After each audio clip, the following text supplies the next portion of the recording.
Hello guys, welcome back to another super fast Premiere Pro tutorial. Today I'm going to show you how to get the best quality for Instagram Reels in Adobe Premiere Pro. So after you've done your reel edit, press Ctrl+M buttons. If you have macOS, press CMD+N buttons. Then you can see Export pop-up window.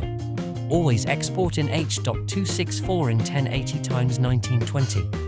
Instagram videos have a minimum of 30 FPS, so want to export for that as well. Then we want to check both render at maximum depth and use maximum render quality, even though no one actually knows what they do. Then for the bitrate settings, I always use VBR1 pass with a target bitrate of 15 megabits per second. Save this so your next Instagram reel will have insane quality. If you have any questions, comment below. I will reply to you as soon as possible. Thank you for watching, and don't forget to subscribe to my channel. Let's meet again in the next video.